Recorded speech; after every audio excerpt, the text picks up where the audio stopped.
vamos a hablar un poco sobre la respuesta del sector salud a sismos intensos en la Ciudad de México. Se había planteado originalmente que fuese de manera global, sobre desastres, pero es un tema realmente muy extenso. En esta primera diapositiva, lo que quisiera plantear es algo que va contra muchos de los elementos culturales y publicitarios que nos han llevado en muchos años, y es que los desastres son naturales. Eso es falso. La lluvia es natural. Los sismos son naturales, las erupciones volcánicas son naturales. No es natural que haya un sismo con 10,000 muertos, 40,000 lesionados y 60,000 damnificados en una ciudad, porque la vulnerabilidad se genera. Esto quiere decir que riesgo es igual a peligro por vulnerabilidad, por exposición sobre resiliencia, donde riesgo es la probabilidad de ocurrencia de un fenómeno perturbador, donde peligro o amenaza es el agente, fenómeno o causa que desencadena ese fenómeno perturbador y que generalmente no lo vamos a poder modificar, por lo que vamos a ver a continuación. Y donde la exposición es que tan cerca estamos de este evento. Y la resiliencia, según Mascray, es la capacidad que tiene la población o el individuo para anticiparse, prevenir, responder y recuperarse de esos efectos del fenómeno perturbador. Así pues, una emergencia como las que hemos vivido prácticamente todos los días en esta ciudad es una condición que en efecto puede poner en riesgo la vida, la salud o el órgano o el patrimonio, pero que no rebasa la capacidad de respuesta del sistema. Lo que estamos intentando es evitar que se rebase la capacidad de respuesta del sistema. Esta es la silueta de nuestra República Mexicana. Cada uno de estos puntos es justamente un sismo que se presenta en nuestro país. Ya vivimos un evento con un fenómeno de 8.1, vimos otro con 8.3 proveniente de Colima y conocemos los efectos. No se los tengo que platicar, pero es importante que a las nuevas generaciones logremos conservar la memoria histórica. Este pequeño pedazo de tierra, o relativamente pequeño pedazo de tierra de unos 300 kilómetros, es lo que le llaman la brecha de Guerrero, o la brecha silenciosa de Guerrero, que es en donde se está acumulando energía y que puede generar en cualquier momento. Es imposible científicamente definir cuándo va a ocurrir un sismo, pero sabemos que hoy tenemos un día menos para prepararnos. Y bueno, eso es la parte de la amenaza y del peligro. Y adicionalmente a eso, generamos la vulnerabilidad. Esta es una vista satelital de la Ciudad de México y como pueden ustedes observar, hay varias zonas. Toda esta zona lacustre, una zona de transición y una zona de lomas. Está plenamente identificado que los principales daños que se sufrieron en los sismos del 19 y 20 de septiembre de 1985 se generaron aquí. Y de hecho, entonces sabemos qué es lo que va a ocurrir, dónde va a ocurrir, qué va a ocasionar. Lo que no sabemos es cuándo. Por eso debemos estar preparados de manera permanente. Esta es una de las ciudades más complejas del mundo, más pobladas del mundo, y en algunas de las bases de datos se considera de las más vulnerables, la cuarta después de la zona conurbada de Tokio, Yokohama, Calcuta, Teherán y luego viene la Ciudad de México.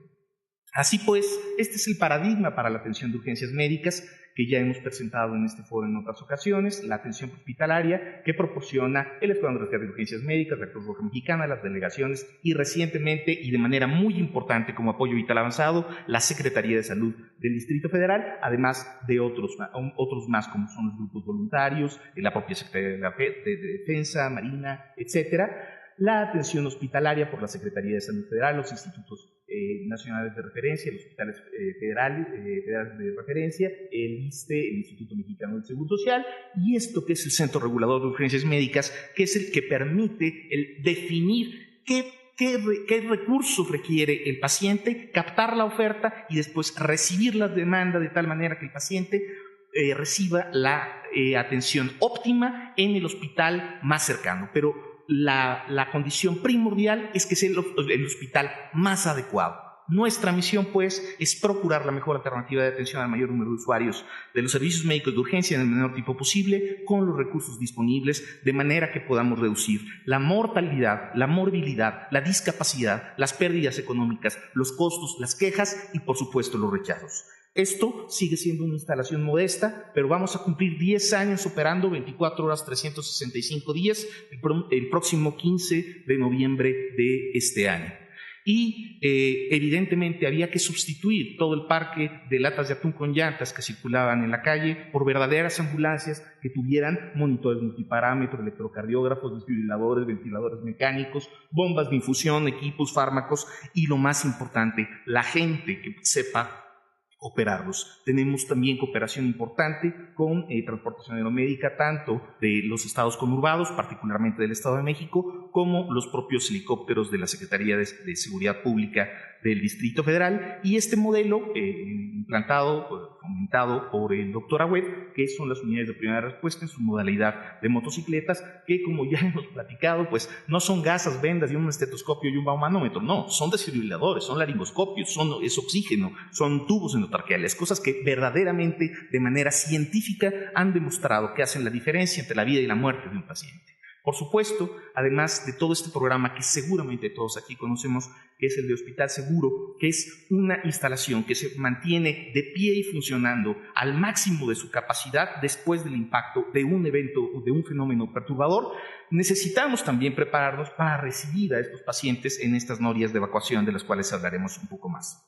Hablaba el doctor Agüed hace unos minutos de estas 3 carpas multipropósito. Sí, en efecto, si se juntan, pueden recibir hasta 32 pacientes y de hecho tienen ya un quirófano. En efecto, no son exactamente automáticas, llevan su tiempo, no es en lo primero que pensaríamos, pero es un auxiliar importante en el caso de que se presente una emergencia. Sabemos que vivimos en un sistema de salud que está segmentado y fragmentado.